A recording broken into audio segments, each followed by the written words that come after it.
sounds they make. I do not dismiss any sounds or movement, said Dupin. But I challenge the authenticity of the eyewitness account. Let me hear an account of a ghost who appears on the Avenue des Champs-Élysées at 2 o'clock on a May afternoon, and present me with at least 3 unbiased witnesses who have had no time to confabulate, and then perhaps you will ignite a flicker of credulity even in a stoic such as me.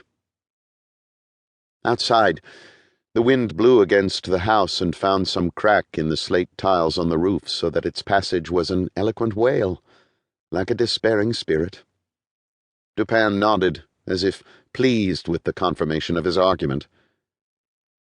We sat there, smoking our pipes, and listened to the sounds of the old house, some caused by the relentless wind, others by the settling of its ancient bones into the cold earth.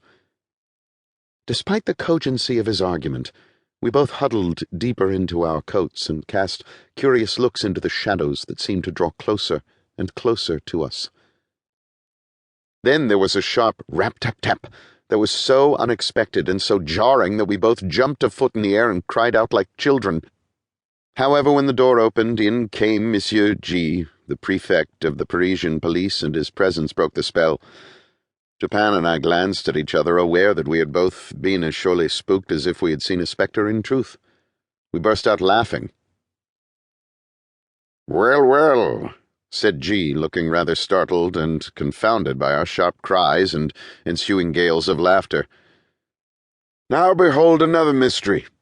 Have I come in upon some great jest, or have you 2 fine gentlemen taken sure and final leave of your faculties?" "A bit of both, I dare say," said I, and that sent Dupin into another fit of laughter. G. smiled thinly, but it was clear that he was forcing a cordial face. Dupin saw this, of course, and quickly sobered. He waved G. to a chair. "Let me pour you some of this excellent wine," I suggested. "It is a Prunier Cognac, 1835, quite scandalous for a blusty autumn night in a draughty pile such as this, but appropriate for whiling the hours away with dark tales of shades and hobgoblins." However, G. remained standing, hat in hands, nervous fingers fidgeting with the brim.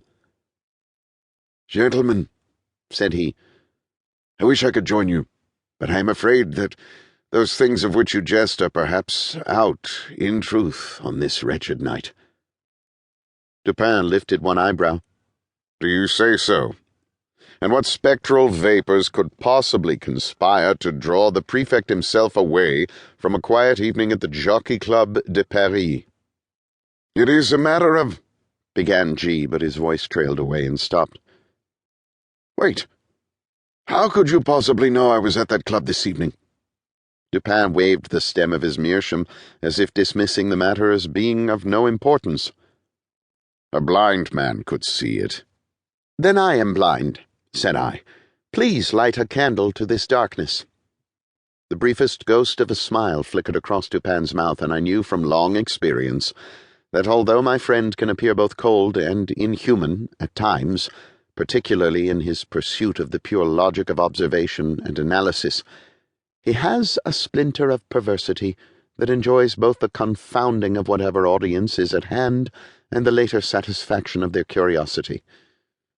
Affecting a face of boredom, Dupin said, "The scandalous matter of race-fixing, which was resolved so satisfactorily last month, was entirely the doing of our good prefect of the Parisian police, one of the more notable applications by modern law enforcement of the value of evidence collection and the science of observing details to discern their nature rather than forcing assumptions upon them." G. coloured slightly. "I make no pretense to brilliance," he murmured, "and I openly admit to having applied methods I have observed in recent cases with which you were involved." "Just so," said Dupin, without false modesty. "But how does that place Monsieur G. at the club this evening?" I demanded.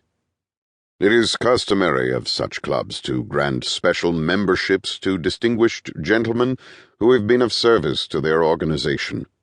It would be entirely out of character for the Jockey Club de Paris to have eschewed that policy after G. saved